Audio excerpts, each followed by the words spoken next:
Hello class 10. This is the third part of your lesson, the last lesson. Now I'll just give you a brief recapitulation of what we have done in part 1 and part 2. We come to know that narrator, he doesn't want to go to school since he had not done his lessons. As he goes, he finds near the bulletin board a lot of people gathering. He thinks to himself that whenever any bad news has to come, it's always on that bulletin board. So he keeps on thinking what it could be. He hurries up for school when a person says that you don't have to hurry for school. You will have plenty of time to go to school. As he goes there, he finds that his classmates are already seated. And M. Hamel, his teacher, he moves around. He enters. He feels that Mr. M. Hamel will scold him, but he doesn't. He gets inside and very politely he asks the narrator to sit, that is Franz. And when Franz sits, he finds that the villagers are sitting at the back bench.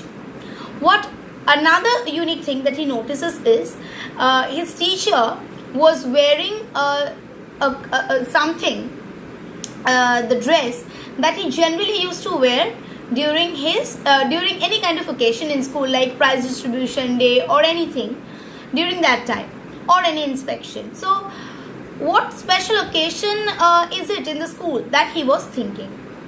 Then Mr. Hamel started that this was their last lesson, because Germany, as Germany had taken over France, Germany has decided that no French lesson will go on.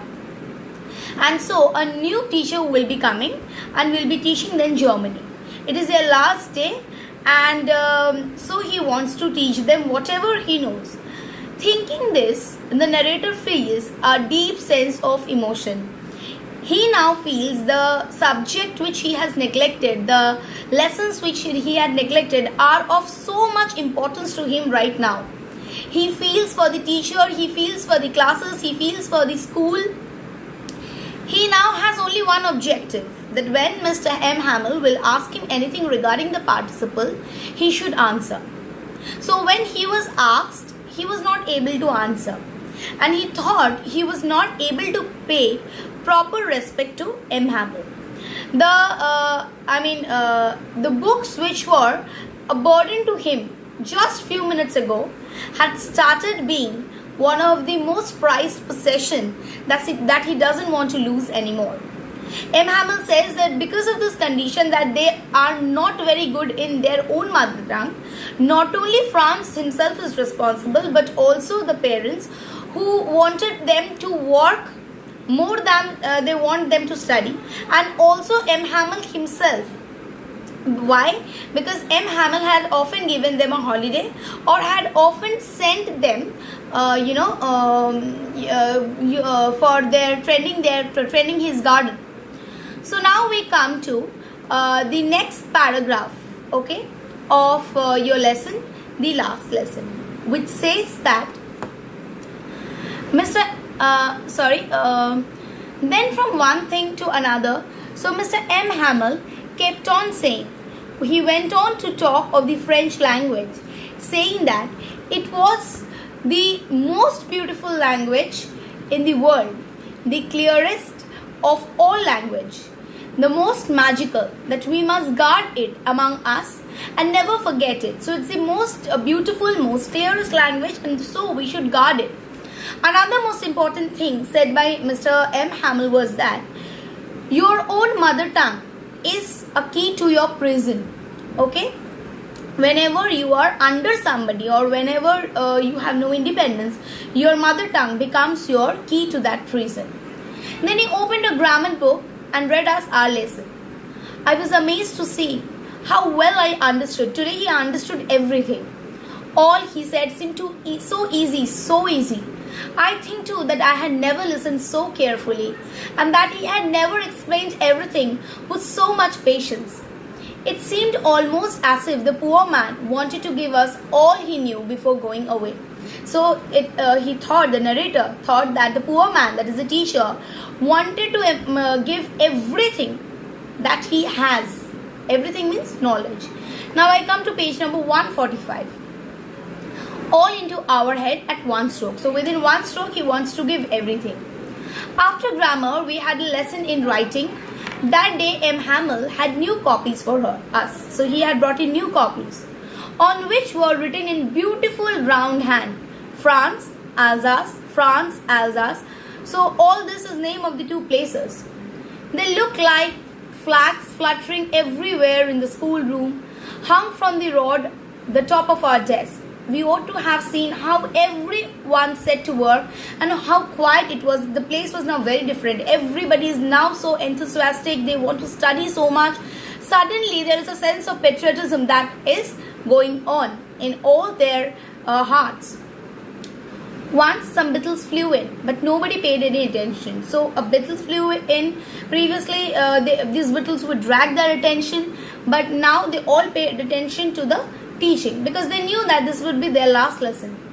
Once some beetles flew up, but nobody paid any attention to them. Not even the lightest one who worked right on the trace in their fish books. As if that was French too. On the roof, the pigeons cooed very low, and I thought to myself, will they make them sing in German? Even the pigeons? So the pigeons started cooing. It's the sound made by the pigeons. So the narrator thought that when it will be decided that from the next day it is decided that German will be taught. So will they teach the pigeons also? Will the pigeons also learn a new mother tongue? Is it possible? Whenever I looked up from my writing, I saw M. Hamel sitting motionless in his chair and gazing at one thing, then at another, as if he wanted to fix in his mind just how everything looked in that little schoolroom, Francie. So whenever he was writing and then he looked up to the teacher, he found him motionless. Why? Because he was nervous. He doesn't want to lose the school. All these things are running on his head that what will happen the next day? What is going to happen the next day? Only the desk benches had been worn smooth. The walnut trees in the garden were taller. The whole vine that he had planted himself twined about the windows to the roof. How it must have broken his heart to leave it all, poor man. So all that he planted in his garden, okay, the windows, the plants which bended, so everything, the schoolroom, 40 years he had served, it should be so difficult for him. But he had the courage to hear every lesson to the very last. After the writing, we had a lesson in history, and then babies chanted their ba, bee, ba, boo, boo down there at the back of the room. Old Hauser had put on his spectacles, holding his primer in both the hands. So then they had the lesson in history, and then all of them, they chanted all together the alphabets. The villager, one of the villagers' name was Hauser. So he had put on his spectacles and he was holding the primer, I told. That's an old book over here in both the hand. Spelled the letters along with them. You could see that he too was crying. So everybody was emotional during this time. His voice trembled with emotion. It was so funny to hear him that we all wanted to laugh and cry. Ah, how well I remember it. That last lesson. So how well I remember it. Everybody blended together. Everybody trying the level best to remember their mother tongue. All at once, the church clock struck 12.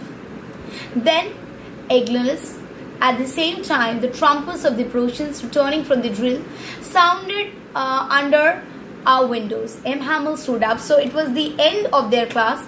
He stood up, very pale in his chair. I never saw him look so tall because he had never paid attention to his teacher so much. Like now he is giving attention to him. My friends, said he. He couldn't say. That is the reason 2 times I is repeated. But something was choking him. He could not go on. What is that something choking him? The emotion, the sadness that he is not going to teach the school anymore. The school where he had served for 40 years. Then he turned to the blackboard, took a piece of chalk, bearing on with all his might, he wrote, large as he could, Vive la France. Vive la France means long live France. Okay. Then he stopped and leaned his head against the wall. He means this is the board. He leaned his head. He wrote it. and without a word he made a gesture to us with his hand. So see, this is the board.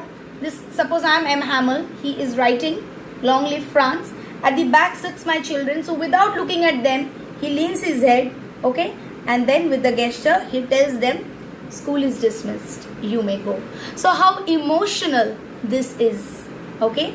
So this is it, children. This is the last and the final part of your text, the last lesson. Hope you enjoyed it. Please read it. If you have any problem, please write your problem in the comment box. Thank you.